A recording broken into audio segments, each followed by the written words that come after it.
السلام علیکم ورحمۃ اللہ وبرکاتہ۔ آج ہمارا سبق ہے تختی نمبر 11 مشق سکون۔ سکون یہ ساکن کی جمع ہے اور جس لفظ کے اوپر جزم ہو اس کو کہتے ہیں ساکن والا لفظ۔ یہاں آپ دیکھ لیں تختی نمبر 11 مشق سکون، اس کے نیچے کچھ دو سوال دیے گئے ہیں، اس کے آگے جواب دیے گئے ہیں۔ سوال یہ ہے کہ نون ساکن اور تنوین پر غنہ کب ہوتا ہے؟ جواب: جب ان کے بعد کوئی حروف حلقی یعنی کہ حمزہ، ہا، عین، ہا، غین، خا اور لام را نہ ہوں تو غنہ کریں گے۔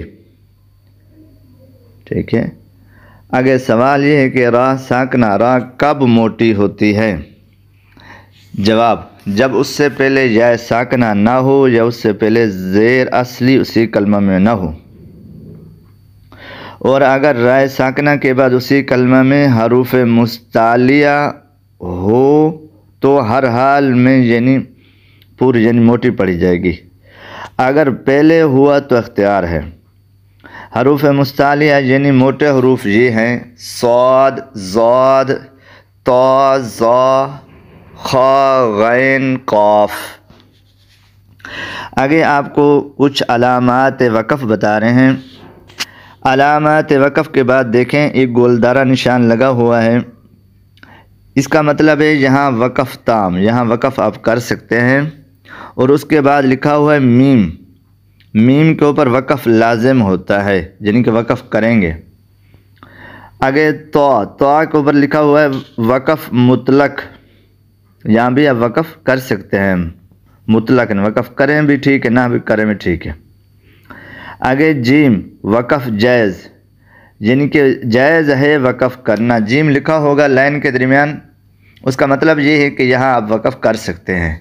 اس کے بعد ہے سین یعنی کہ لائن کے درمیان کسی جگہ پہ 4-5 جگہوں پہ آتا ہے سکتہ۔ سکتہ کا مطلب یہ ہے کہ آپ کی آواز ٹھہر جائے لیکن سانس نہ ٹوٹے، پڑھتے پڑھتے وہاں جہاں سین لکھا ہوتا ہے تو اس کا مطلب یہ ہے کہ یہاں آپ نے آواز کو روک دینا ہے لیکن سانس نہیں توڑنا۔ آگے لکھا ہو وقفہ ذرا لمبا سکتہ، وقفہ یہاں لائن کے درمیان کہیں وقفہ لکھا ہو تو اس کا مطلب یہ ہے کہ آپ نے آواز کو بند کر دینا ہے لیکن سانس نہیں توڑنا، اس میں تھوڑا سا لمبا ہوتا ہے، لمبی خاموشی ہوتی ہے، سکتہ کا مطلب ہوتا ہے خاموشی۔ آگے ہے زا پر وقف مجوز، اس کا مطلب ہے وقف مجوز۔ اور لام پر آگے لکھا ہوا ہے لام الف یعنی کہ جہاں کہیں لائن کے درمیان آیات کے درمیان لام الف ہوتا ہے اس کا مطلب ہے پہلی بات یہ کہ وقف نہ کریں، اگر مجبوراً وقف کرنا بھی پڑے تو پھر اس جہاں آپ نے لام لکھا وہاں وقف کر لیا ہے تو پھر پیچھے سے پڑھ کے آگے ملے جائیں گے۔ جہاں لا لکھا ہوگا اس کے بعد ابتدا نہ کریں، ٹھیک ہے۔ نوٹ: ہر کلمہ کے آخر میں بچے کو وقف کرنا سکھائیں، اور یہاں آپ کو ہر کلمہ کے آخر میں آپ کو بتاؤں گا یہاں اس آیات پر یعنی کہ اس لفظ پر آپ نے کس طرح وقف کرنا ہے، اس لفظ پر آپ نے کس طرح وقف کرنا ہے، خوب سمجھ لیجئے۔ اعوذ باللہ من الشیطان الرجیم، بسم اللہ الرحمن الرحیم۔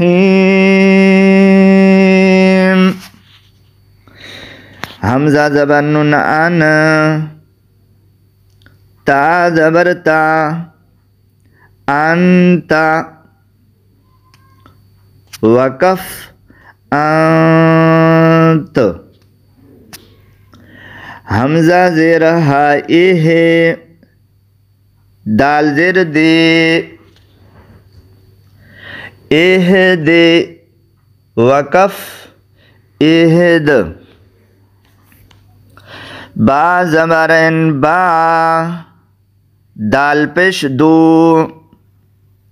بعد، وقف بعد، با زبر تے بت، شین زبر شا، باتوشا، وقف باتوش. یہاں تو پر قلقلہ کرنا ہے کیونکہ تو یہ حروف قلقلہ میں سے ہے. اگر حروف قلقلہ میں جزم آ جائے، یعنی کہ حروف قلقلہ پر جزم آ جائے تو وہاں آپ نے قلقلہ کرنا ہے. قلقلہ کا معنی ہوتا ہے جنبش پیدا کرنا، حرکت پیدا کرنا، یعنی کہ جس لفظ کے اوپر قلقلہ کرنا ہو تو اس لفظ کی ادائیگی میں تھوڑی سی حرکت سی پیدا ہوتی ہے. باتوش، سین زبر ان، سا، یا زبر یا، سا یا، وقف ساج. کاف پیش نون کون، تا پیش تو، کنتو، وقف کنتو. لام زبر سن لس، تا زبر تا، لستا، وقف لست. حمزہ زبر میم ام، را دو ذرن، آمرن، وقف آمر. با زبر بر، دال دو زبر دن، باردن، وقف باردا. جیم زبر میم جم، عین دو زبر عن، جمعن، وقف جمعا. پھر سے پڑھیں، انت، وقف انت. اہد، وقف اہد. بعد، وقف بعد. باتوشا، وقف باتوش. سعیا، وقف ساج. کنتو، وقف کنتو. لستا، وقف لست. آمرن، وقف آمر. باردن، وقف باردا.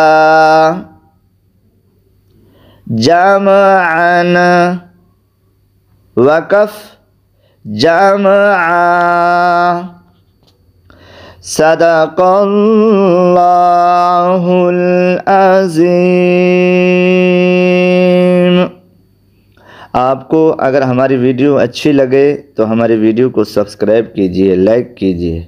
جزاک اللہ خیرا و احسن الجزا.